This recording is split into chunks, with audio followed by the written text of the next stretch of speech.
बिल्लाहि मिनश्शैतानिर्रजीम बिस्मिल्लाहिर्रहमानिर्रहीम अल्लाहुम्मा सल्लि अला सय्यिदिना व मौलाना मुहम्मद व अला आलि सय्यिदिना व अस्हाबि सय्यिदिना व मौलाना मुहम्मद व बारिक व सल्लिम व सल्लु अलैहि। प्रोग्राम सिरात मुस्तकीम में इम्तियाज़ अहमद तारड़ हाज़िर खिदमत है। नाज़रीन किराम, रबीउल अव्वल का महीना अपने इख्तिताम की जानिब गामज़न है।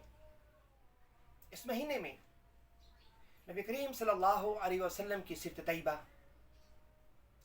रसूलुल्लाह सल्लल्लाहु अलैहि वसल्लम का पूरी ज़िंदगी का इहाता, अल्लाह के रसूल की मक्की और मदनी ज़िंदगी, फिर रसूलुल्लाह सल्लल्लाहु अलैहि वसल्लम के सहाबा की प्यारी प्यारी बातें, फिर आप वसल्लम की ग़ज़वात, साहबा इकराम रिज़वानुल्लाहि ताला अलैहिम अजमईन की ज़िंदगी के अंदर रूनुमा होने वाले वाक़यात, हज्जतुल विदा का खुतबा, और फिर 12 रबीउल अव्वल अल्लाह के रसूल का तशरीफ़ ले जाना। ये वो सारी चीज़ें हैं जो सीरत तैयबा के अंदर हमारे पास मौजूद हैं। लेकिन अल्लाह के रसूल सल्लल्लाहु अलैहि वसल्लम का आखिरी पैगाम जो आपने 12 रबीउल अव्वल, जो हमें याद दिलाता है कि अल्लाह के रसूल का आखिरी पैगाम क्या था। आप सल्लल्लाहु अलैहि वसल्लम ने फरमाया था, अस्सला अस्सला अस्सला व मा मलकत ऐमानुकुम, नमाज के बारे में। फिर जो आपके ग़ुलाम हैं, जो आपके मतहत अमला आता है, उसके बारे में अल्लाह के रसूल ने ख़ास ताक़ीद फरमाई थी। वो ताक़ीद, वो फरमान हमसे भूल चुका है।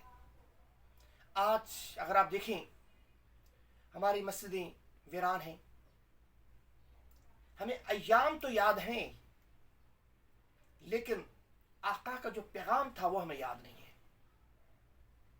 तो ज़रूरत इस अमर की है कि 12 रबीउल अव्वल के साथ साथ रसूलुल्लाह सल्लल्लाहु अलैहि वसल्लम का पैगाम जो आपने हमें दिया था, वो मैसेज अस्सला अस्सला अस्सला, उसको आम किया जाए।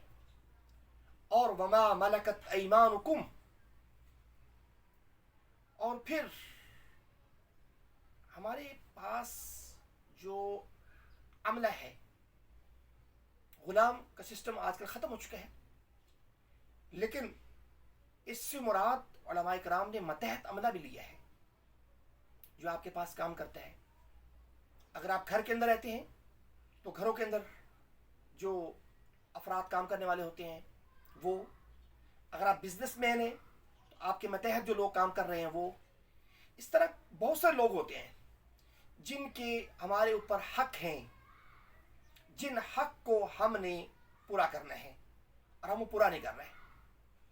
आज का मैसेज, आज का सबक ये है, 12 रबीउल अव्वल का सबक ये है, पैगाम ये है कि एक तो नमाज को खुद भी कायम करें, अकीमुस्सलाह व आतुज़्ज़काह, नमाज को कायम करें, और फिर नमाज को कायम करने के साथ साथ जो आपके मतहत अमला है, जो आपके पास काम करता है, उसके लिए भी खुदा से डरें, अल्लाह से डरें,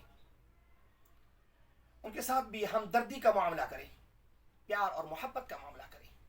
हमदर्दी, प्यार, मोहब्बत, उनके साथ हुस्न सलूक अगर आप करेंगे तो न सिर्फ दुनिया के अंदर आपके मामलात बेहतर होंगे, बल्कि अल्लाह तबारक व तआला आखिरत में भी आपके लिए आसानियां पैदा फरमाएगा। इसलिए सबसे पहले नमाज को कायम करें, ज़कात अदा करें, और अपने मतहत अमले के साथ हुस्न सलूक करें। जब ये मामलात होंगे, ये चीज़ें होंगी, फिर आपके लिए आसानियाँ होंगी, फिर आपके लिए बेहतरियाँ होंगी, फिर आपके लिए हमदर्दी होगी, फिर आपके लिए परेशानियाँ, मुसीबतें सब ख़त्म हो जाएंगी, हर चीज़ ख़त्म हो जाएगी, और आपको आसानियाँ ही आसानियाँ, राहत ही राहत, सुकून ही सुकून मिलेगा। अल्लाह तबारक व तआला हमें इस पर अमल करने की तौफीक अता फरमाए। बहुत शुक्रिया।